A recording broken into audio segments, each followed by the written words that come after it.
The environment must be totally dependent on IT because it's the volatility you talked about. It's got to have a reliability, you've got to have ability to respond quickly to events.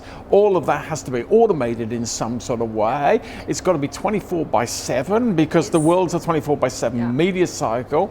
So you've got to have a reliability from IT, which is, it's critical to the effectiveness of that division. Absolutely. And you're in charge of that IT, so no problems can occur. How do you support it? So the model for us works in terms of I've got people located, for example, in London, in New York, in Asia and in Sydney. I've also got people located in Bangalore. And we do a follow the sun operating model that services and supports the business on a day-to-day 24/7 perspective. So to start with, our tools are global tools. Yeah. And they're the same tools that are used in Sydney as in Bangalore, as in London, as in New York. And the tools that we use are broad around issue management. We use the same system globally to register our issue management. We're an agile organisation, so we run in an agile way. We use tools such as Jira to record all of our issues and items that we're working on, and we prioritise with the business, and that's accessible and available to every single region. We've got knowledge management tools that we use also, such as Confluence, that is available across all the regions. So sharing that knowledge and information across the regions, we use that. And we've got tools that we use for collaboration across the regions. So whether it's business Skype, whether it is Yammer, whether it's other tools, we use all of those.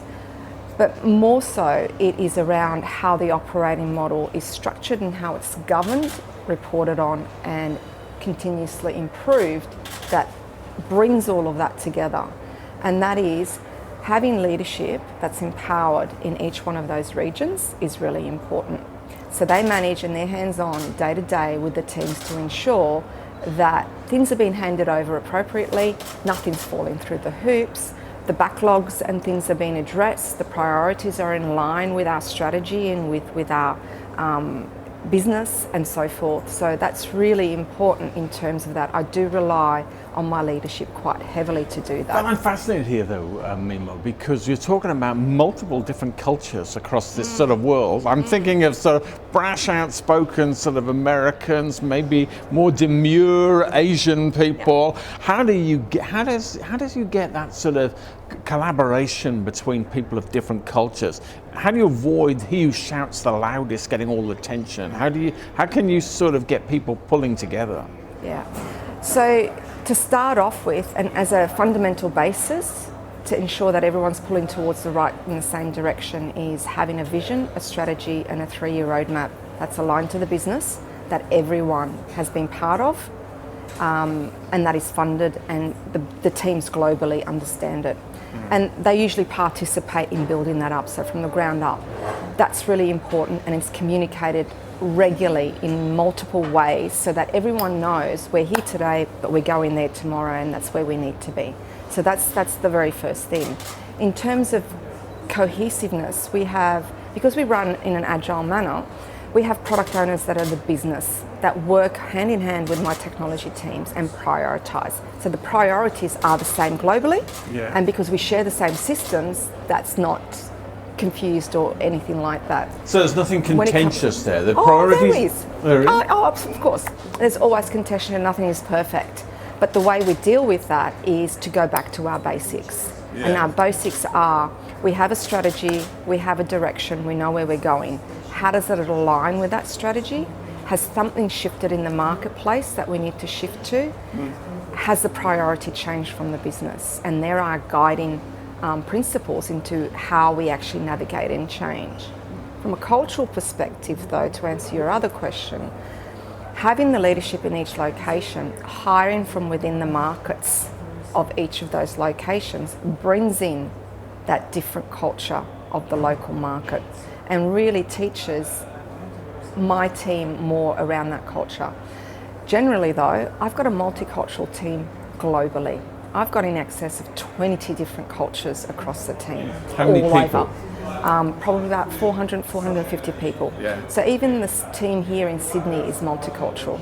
So in terms of that, that actually brings that culture throughout the teams.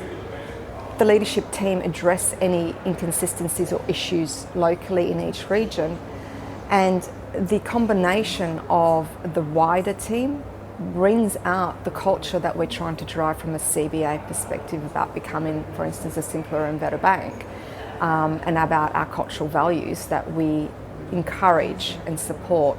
And we do that a lot through also our recognition programs. We recognise our teams and my people based on the cultural behaviours that we want to drive, and we want to ensure it's cohesive and consistent across all of the regions. Okay. So there's a lot of things that we apply for that.